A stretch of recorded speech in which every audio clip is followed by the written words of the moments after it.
Bonjour les amis et bienvenue dans la rue du sel. En 2025, on ne change pas nos habitudes, hein, on se retrouve le premier de chaque mois pour à chaque fois nous laisser inspirer, nous laisser booster dans notre pratique de la solidarité, de la charité.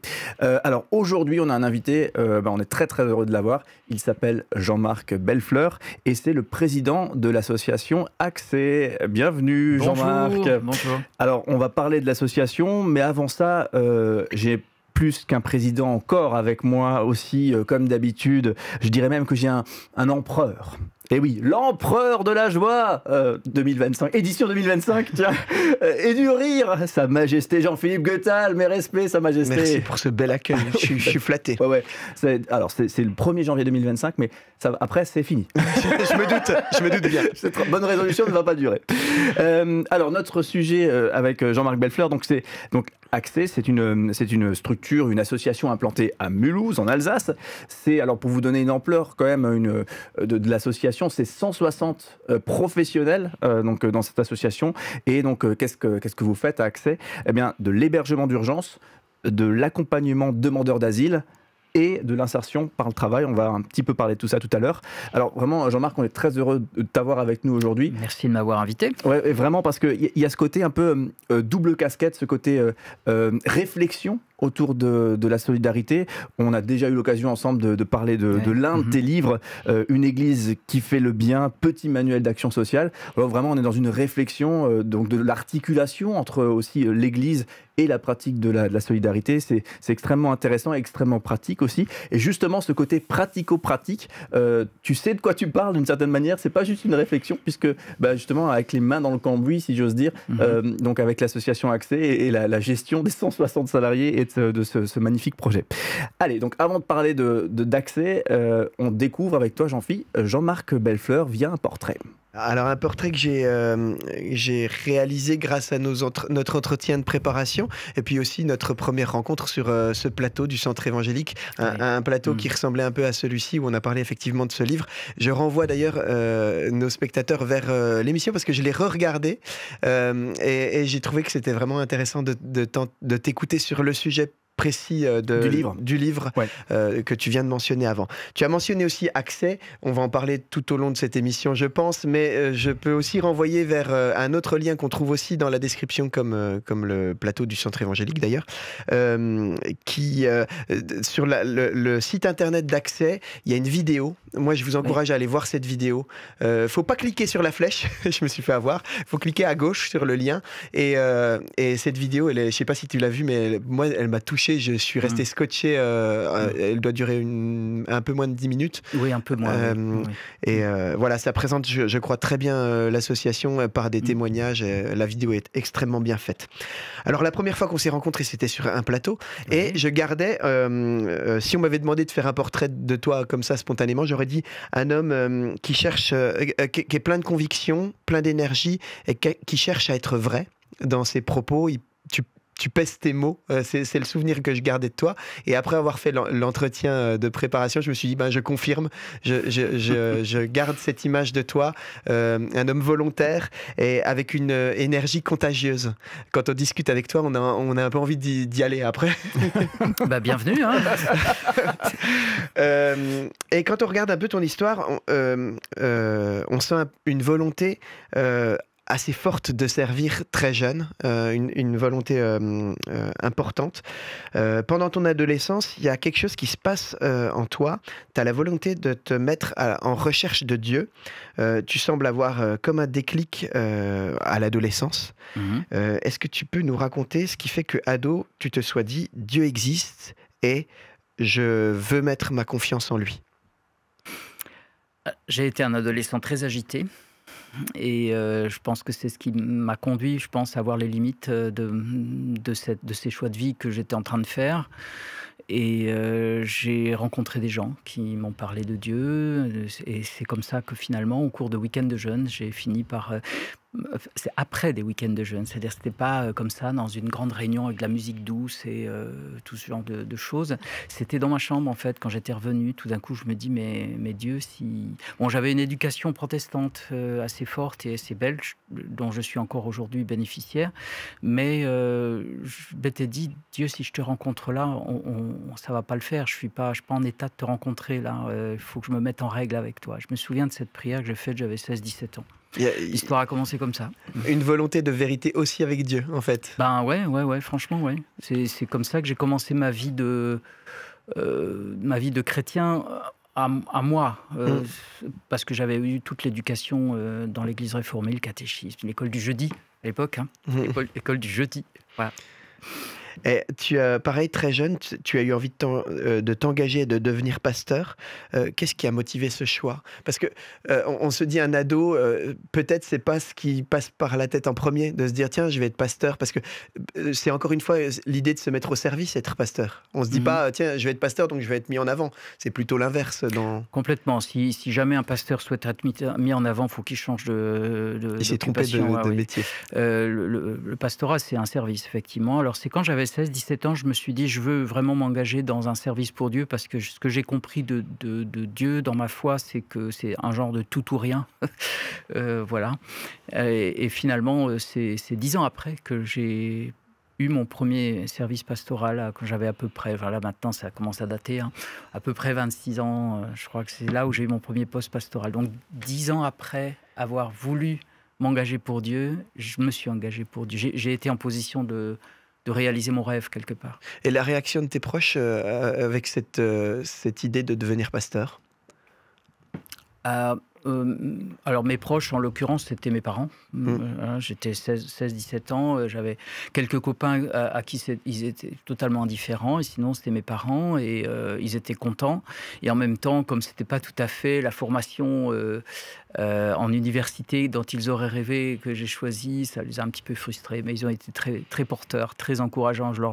Je conserve d'eux une mémoire vraiment très, très positive. Ils ne sont plus de ce monde maintenant. Alors, je vais faire un résumé très rapide, juste pour qu'on comprenne ton contexte avant de rentrer plus dans le sujet d'Accès. École pastorale, Institut biblique, Baptiste, fac de théo à Strasbourg, pasteur Baptiste, sur 3 postes, c'est ça? Dans 3 villes, dans 3 églises. Simple, hein, dans 3 endroits. Non, mais c'est pour... parce qu'on n'est pas là pour parler de ça, mais c'est juste pour qu'on comprenne ce qui... parce qu'on va parler d'Accès, mais ça n'est pas l'entièreté de ton engagement, c'est pas...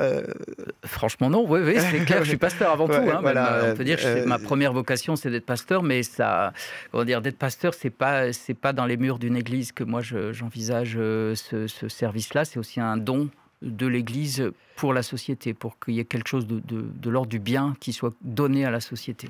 Je trouvais important de faire le lien avec le plateau qu'on avait eu au sujet du livre, parce que j'ai l'impression que ça fait partie intégrante de toi, ces deux.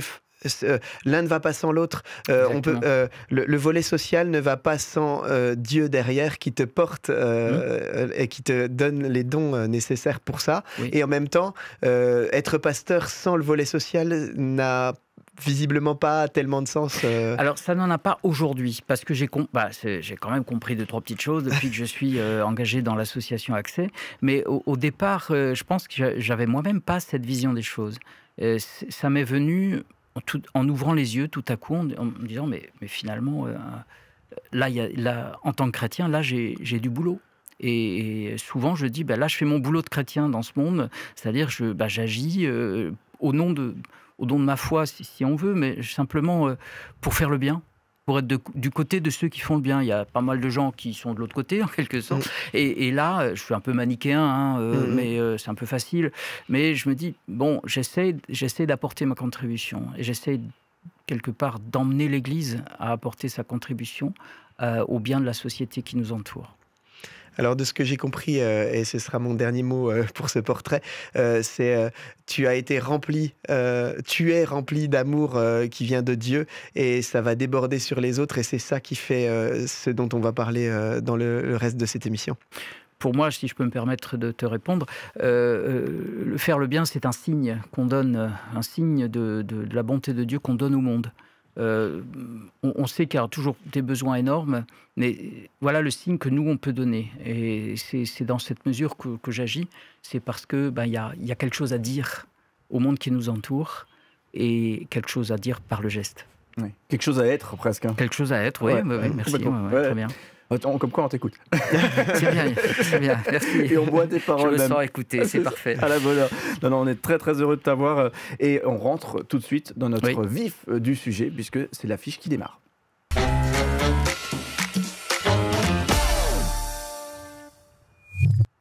Alors justement, avant de rentrer dans le vif de ce fameux sujet, posons un tout petit peu le contexte. On a parlé de l'association Accès, dont tu es le président. J'ai évoqué tout à l'heure hébergement d'urgence, l'accompagnement des demandeurs d'asile et l'insertion par le travail. Alors 160 salariés, on a dit, donc grosse structure, beaucoup de choses forcément. Est-ce que tu peux en quelques mots nous resituer justement l'action d'Accès, peut-être pour ceux qui ne connaissent pas ces mots que je viens de citer, qui ne voient pas exactement à quoi ça correspond. Est-ce que tu arrives à nous brosser un tableau de ce que fait Accès? Mais tu viens de le faire, c'est très bien. Il n'y a pas grand-chose à rajouter. Accès, enfin si quand même. Accès est une association de droit local, c'est-à-dire qu'on est uniquement implanté dans le sud de l'Alsace. C'est une association qui a été fondée par une église évangélique mulhousienne et qui, au bout de quelques années de fonctionnement, a reçu des agréments de l'État et donc des finances de l'État. Et à l'heure actuelle, vous pensez bien que 160 salariés, si c'était uniquement sur des dons, on aurait quelques sueurs froides à la fin au début même de chaque mois. Le 2 du mois, c'est fini. Donc là, il y a des finances publiques et donc on travaille en partenariat avec l'administration, les services de l'État, les services de la collectivité européenne d'Alsace, de plusieurs municipalités. Avec des financements donc, qui viennent de ces institutions qui viennent, et aussi avec des dons privés et du bénévolat. Donc on est bel et bien une association et on revendique d'ailleurs de l'être, mais on travaille en partenariat et sur des finances publiques en partenariat avec les institutions que je viens de nommer. Oui, super. Alors justement, c'est parfait. Transition vers ma question suivante. Il y a une sorte de truc super fort chez Accès, en tout cas c'est ce qu'on a découvert en dialoguant avec toi, c'est la juste place, je ne sais pas si c'est le bon mot, je ne sais pas si c'est maladroit de dire ça comme ça, mais la juste place de la foi par rapport à l'action de solidarité que porte l'association. Alors, juste place, oui, j'aime bien l'expression. Accès a été fondé par une église. Il y a aujourd'hui encore, dans son nom, Association chrétienne de coordination d'entraide et de solidarité, une identité qui est pas du tout cachée. Ceci dit, à Accès, on ne pratique absolument pas la discrimination à l'embauche sur critères religieux, pas du tout. En revanche, on demande aux gens de porter notre projet associatif, c'est-à-dire le projet associatif qui s'inspire, qui a deux valeurs, qui met en exergue deux valeurs qui sont la justice et la paix. Et dans nos textes, on explique ça avec l'arrière-plan biblique, donc on annonce ce qu'on est. Mais la valeur et la paix, tout le monde peut s'en saisir. Et donc, on a des salariés qui s'affichent chrétiens, d'autres qui s'affichent musulmans, d'autres qui s'affichent non-croyants, et tout se passe très bien, quand tout le monde veut bien, parce que c'est jamais parfait, je ne rentrerai pas dans les détails, mais la foi, de ce point de vue-là, sert de cadre, donne un cadre aux salariés qui viennent travailler chez nous. Et puis il y a l'aumônerie qui justement est bien distincte du travail social, de sorte que quand il y a une je veux ajouter, qui est bien distincte du travail social et qui ajoute quelque chose au travail social, dans l'accompagnement des personnes. Il y a une proposition supplémentaire à Accès, c'est un accompagnement religieux ou spirituel. Alors, voilà la juste place, pour te répondre, la juste place de la foi, qui laisse la place à tous les salariés d'être comme ils sont. Voilà. Et avec une segmentation finalement, je ne sais pas si une segmentation entre l'aumônerie d'un côté et effectivement le travail de solidarité de l'autre. Mais il y a quand même inévitablement une intersection. Bien sûr. Par exemple, une travailleuse sociale va voir l'aumônier, ça vient de se produire, et dit « Ah, Michel, écoute, là on a une demande, il faudrait 50 € pour des timbres fiscaux et tu pourrais demander aux églises s'il n'y en a pas une qui voudrait donner 50 €. » Et voilà, donc il y a quand même une petite intersection, mais les travailleurs sociaux sont des travailleurs sociaux, ce sont eux qui accomplissent la mission de l'association qui nous est confiée par les pouvoirs publics. Et du coup, j'enfonce le clou de la juste place, puisque tu nous as parlé de quelque chose que j'ai trouvé très intéressant, le devoir de réserve des salariés, sur le sujet de la foi et de la spiritualité, un devoir de réserve vraiment, par rapport à la foi et la spiritualité, en direction du public qui est accueilli, accompagné, aidé. Est-ce que tu peux nous expliciter ce Oui. devoir de réserve? Alors, effectivement, imagine que tu es accueilli par un travailleur social, tu es dans une situation de demande d'asile, admettons. Et que tu comprends que le travailleur social, il te parle de la foi chrétienne, il te dit c'est formidable, et toi tu te dis, toi qui n'es pas chrétien plus que moi je suis plombier, tu vois, et toi tu te dis, mais tiens, si je veux obtenir quelque chose de cette personne, je vais faire le bon élève, hein. Je veux dire, ah oui, moi j'aime bien Jésus, et tu vas y aller là. Et en fait, ça va fausser complètement le travail social et la relation que tu auras avec ce travailleur ou cette travailleuse sociale. Donc, le devoir de réserve, c'est pour que la relation d'accompagnement social soit laissée intègre quelque part, respectée pour ce qu'elle est. Et c'est ça qu'on nous demande. Si on injecte dedans des questions religieuses, il y aura ce genre de phénomène il y aura des passe-droits, on espérera des passe-droits. On le voit parfois, juste parce que l'association est, si les gens observent un petit peu, c'est marqué association chrétienne. Ou ne serait-ce que parce que s'il y a un aumônier, on se dit, je vais plaire à l'aumônier. Il y a des gens qui sont, malheureusement, je ne veux pas faire de procès d'intention, mais qui sont dans une logique de demande tellement forte, une détresse tellement forte, qu'il peut y avoir ce genre qu'est-ce que je dois dire, de déviance dans l'accompagnement social. Et forcément, là, on voit la problématique sur le côté accompagnement social, mais aussi sur le côté foi et spiritualité. Je crois que c'est complètement contraire, même à l'idée inspirée par le Christ, que des gens se sentent un peu forcés. L'authenticité, c'est le cœur, quoi. Oui, de tous les côtés, on a des règles déontologiques du côté professionnel. La déontologie professionnelle des travailleurs sociaux va dans le sens de la réserve. Et puis, effectivement, la foi va aussi dans le sens de cette réserve. Complètement. Et alors, je continue d'enfoncer le clou, parce qu'on a bu tes paroles, comme je le disais tout à l'heure, quand on préparait cette rencontre. Tu as dit, je te cite encore une fois, on ne met pas en vitrine l'identité chrétienne. Et moi, ça m'a parlé, donc toi tu parlais bien sûr de l'action sociale portée par l'association Accès, mais ça m'a vraiment parlé. Je me suis dit, tiens, il faut pas, tu as dit l'identité chrétienne n'est pas à placarder. Ce qu'il s'agit de faire, c'est de mettre en pratique justice et paix. Ça, je te paraphrase un petit peu. Oui, d'autant plus, excuse-moi, que le travail qui est fait chez nous est fait par des salariés qui sont chrétiens ou pas. Donc si on disait c'est les chrétiens qui agissent, et qu'en fait au concret sur le terrain c'est pas des chrétiens qui agissent, c'est des salariés qui agissent. En plus c'est des chrétiens qui agissent, mais sur finances publiques. Pas très honnête en fait. Si on n'était que des chrétiens autofinancés, là je dis pas. Mais en l'occurrence on a monté un partenariat avec des financeurs publics, avec des gens qui viennent travailler chez nous. Et qui sont chrétiens ou pas, on fait pas d'enquête, quoi. Voilà. Donc, de placarder l'identité chrétienne serait quelque chose de l'ordre de l'hypocrisie. On récupère la gloriole sur le dos des autres, quoi. Ça marche pas, c'est pas possible. Ouais. Et d'une manière générale, moi je pensais même à des projets artistiques où des fois on placarde beaucoup de choses.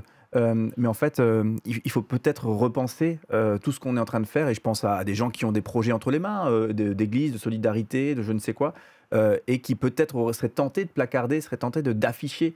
Et parfois, il faut peut-être juste être et incarner. Alors, je suis d'éducation réformée, comme je l'ai dit tout à l'heure dans ma prime enfance, enfin mon enfance tout court. Et donc, dans l'Église réformée, on a la culture de la discrétion. Dans les milieux évangéliques, je pense qu'on est assez loin de cette culture de la discrétion. Et il me semble qu'il faut un juste milieu, parce qu'à être trop discret, c'est vrai qu'à un moment donné, on loupe quelque chose quand même. Les gens peuvent même se demander, mais pourquoi ils font ça ? Là, moi, en tant que président, quand je jouais à dans l'administration.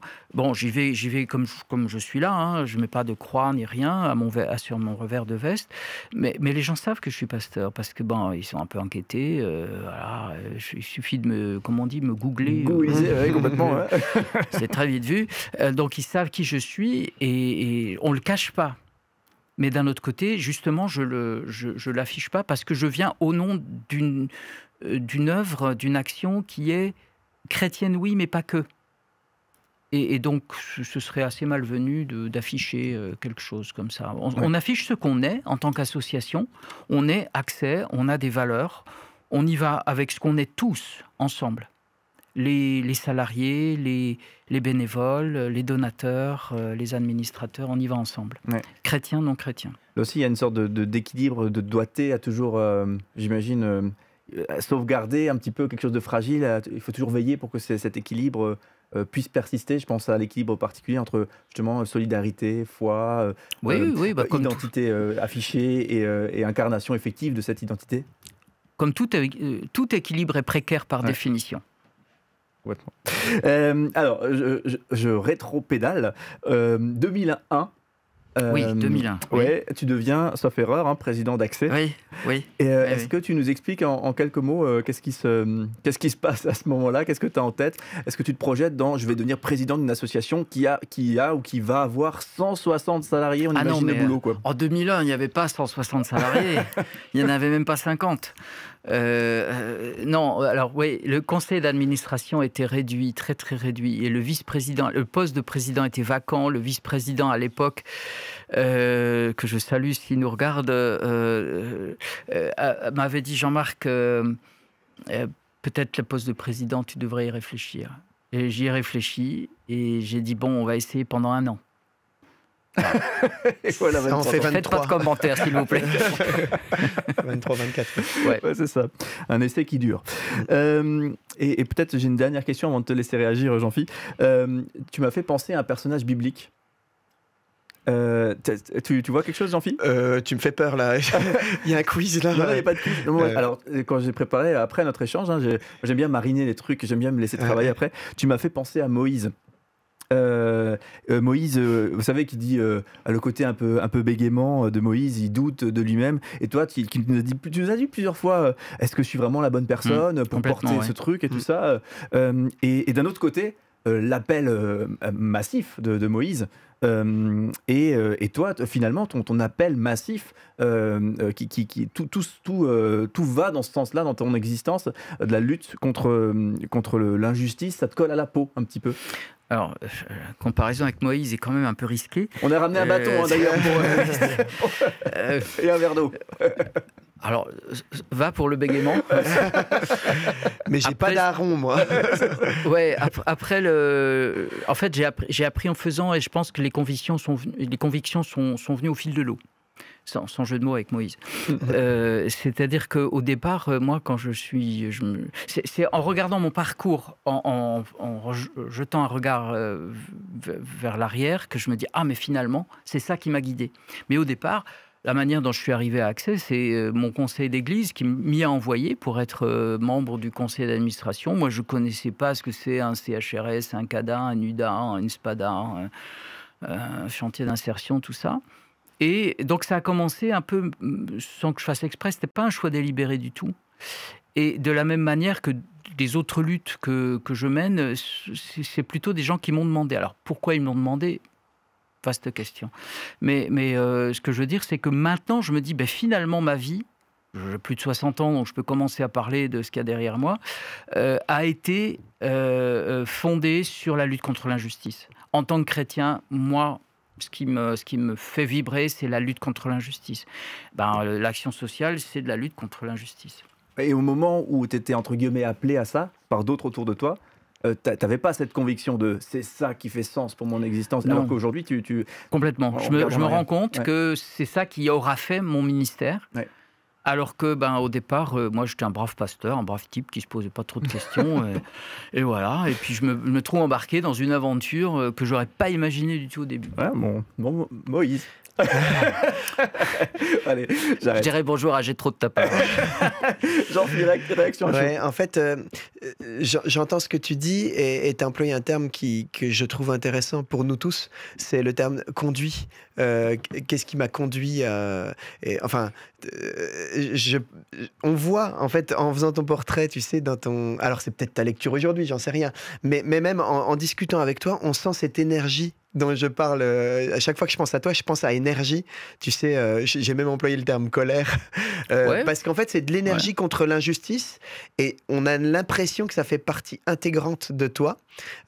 Et du coup, ça mène, effectivement, ça me donne l'impression que ça mène effectivement à la... Puis peut-être parce que je suis moi aussi celle avec cette volonté de lutter contre l'injustice aussi.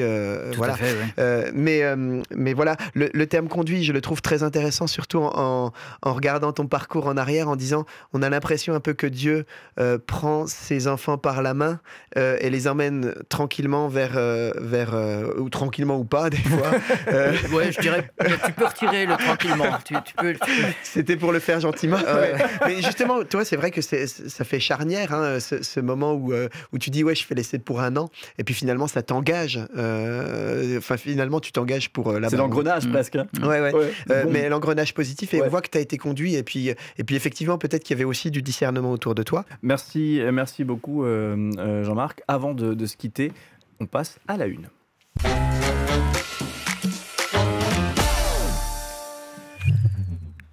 Alors à la une, ce mois-ci, ça va pas être de l'événementiel, mais je vais vous encourager à aller faire un tour sur notre site internet, mais sur une section très particulière de notre site internet. Ça s'appelle Actualité. Et en réalité, avant, ça s'appelait le blog. Pourquoi j'aimerais mettre l'accent on aimerait mettre l'accent ce mois-ci là-dessus, parce que le blog est hyper riche de contenu en tout genre, toujours sur la thématique de la pauvreté, de l'aide aux plus pauvres, et puis comment c'est relié à la Bible. Donc, suivant les articles, c'est plus ou moins orienté. Donc, il y a des articles complètement théologiques, il y a des articles événements, il y a des articles plutôt orientés œuvres. Et ce mois-ci, on va avoir la pauvreté infantile agir ici et là-bas, avec Françoise Caron, qu'on a eu ici dans cette émission. Et puis, un article, par exemple, eau et assainissement, comment on rend ces projets durables. Et pourquoi je vous parle du blog maintenant? Parce qu'on en parle peu, et qu'il est riche allez, en ce moment, c'est 4 articles par mois, assez importants et écrits par différentes personnes. Donc, je pense que ça vaut le coup de mettre l'accent là-dessus. Donc, un petit tour sur celfrance.org, et puis on vous mettra même le lien pour que vous tombiez directement sur le blog et que vous alliez découvrir ça. Et d'ailleurs, il y a aussi des invités de la rue du Sel qui sont régulièrement dans ce blog. Très bien. Et tu participes à l'écriture des articles, Jean-Philippe? Ça arrive, mais je suis vraiment pas l'auteur le plus prolixe. J'ai écrit mon premier article, les gars, il faut aller le voir. Non. Ouais, c'est vrai que j'en ai écrit, mais c'est pas... je n'encourage pas spécialement à aller voir cela. Ouais, je suis dans l'oralité. C'est pas les plus riches. Je suis dans l'oralité, madame, monsieur. Alors, merci beaucoup, Jean-Philippe. Merci beaucoup, Jean-Marc. Donc, Jean-Marc Bellefleur, avec donc, le livre, le lien, on le met à nouveau dans la description donc, de cette vidéo. Donc, n'hésitez pas, si vous êtes curieux, à aller cliquer. On vous met bien sûr le lien en description vers le site de l'association Accès. Donc, ça vous permettra de découvrir peut-être les actions concrètes, la fameuse vidéo qui a été effectivement évoquée par Jean-Philippe. Et vraiment, belle suite pour le projet. Et merci pour la source d'inspiration aussi que ça peut représenter pour nous tous. Allez, à très vite pour une nouvelle rencontre, la rue du Sel. Bye.